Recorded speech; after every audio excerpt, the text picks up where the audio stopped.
अस्सलाम वालेकुम दोस्तों, वीडियो शुरू करने से पहले हमारे चैनल को सब्सक्राइब कर लें और नीचे दिए गए बेल आइकन को लाजमी क्लिक कर लें ताकि बाकायदगी के साथ हमारी वीडियो आप तक पहुंच सके। हम शुरू करने जा रहे हैं सुल्तान नूरुद्दीन जंगी की कहानी। तो आइए शुरू करते हैं।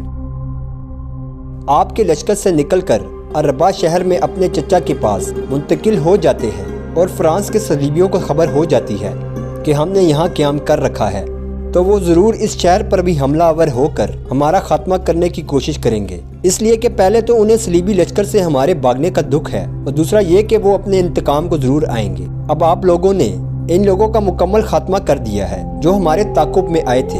अब तो हमारे खिलाफ इनके इंतकामी जज्बे और भी ज़्यादा बढ़ गए होंगे। हमारी वजह से इतने सलीबी नाइट्स का खात्मा हुआ। विशाल जब खामोश हुई तो मुजद्दुद्दीन ने इसकी तसल्ली के लिए कहना शुरू किया, बीबी तुम्हें फिक्रमंद होने की जरूरत नहीं। किसी सलीबी नाइट की इतनी जरूरत नहीं कि अरबा शहर में दाखिल होकर तुम लोगों को नुकसान पहुंचाए। बहरहाल मुतमईन रहो, जब तक तुम लोग मेरे लश्कर से निकलकर अरबा शहर में अपने चचा के पास मुंतकिल हो जाओगी तो याद रखना वहाँ भी तुम्हारी हिफाजत का बेहतरीन एहतमाम करूँगा। तुम यतीमों को किसी भी किस्म का गिला या शिकवा नहीं रहेगा। बहरहाल तुम लोगों को फिक्रमंद होने की जरूरत नहीं, कोई सलीबी तुम्हें अपना हदफ नहीं बना सकेगा। मुजद्दुद्दीन जब खामोश हुआ तो मरसीमा मुखातिब करते हुए बोलने लगी, अगर आप बुरा ना माने तो मैं आप लोगों की ज़ात के मुतल्लिक एक सवाल पूछना चाहती हूँ। उम्मीद है कि आप बुरा नहीं मनाएंगे।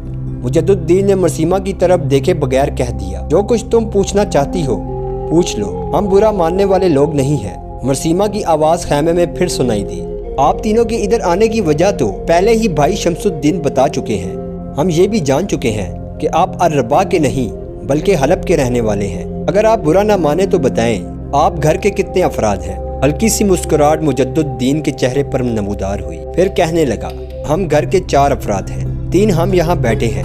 हलब में चौथी हमारी माँ है जो हम वक्त हमारी मुंतजर रहती है। दरअसल खतलक मेरे चचा का बेटा है। मेरे बाप और मेरे चचा बस 2 ही भाई थे। दोनों माजी में एक सलीबी जंग में काम आ चुके हैं। इसके साथ एक मेरा बड़ा भाई और एक खतलक का बड़ा भाई सलीबी जंग में काम आ चुका है।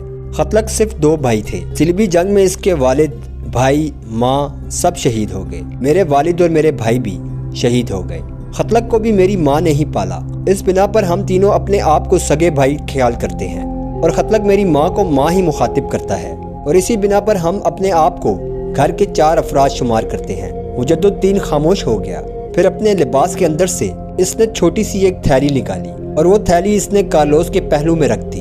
मोहतरम कार्लोस, आप इन सरजमीनों में अजनबी हैं। फ्रांसीसी नाइटों से भागते हुए और इनके हाथों नुकसान उठाने के बाद आपके पास कुछ भी नहीं बचा होगा।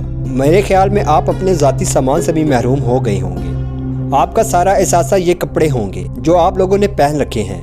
ये जो थैली मैंने आपके पहलू में रखी है इसमें कुछ नकदी है जो इस गरीबुल वतनी और परदेश में आपके काम आएंगे। इसके अलावा मैं कुछ रकम अपने भाई शमसुद्दीन के हवाले भी करूंगा। मुजद्दुद्दीन की इस गुफ्तगू के जवाब में कार्लोस कुछ कहना ही चाहता था कि मुजद्दुद्दीन ने इसके मुंह पर हाथ रख दिया।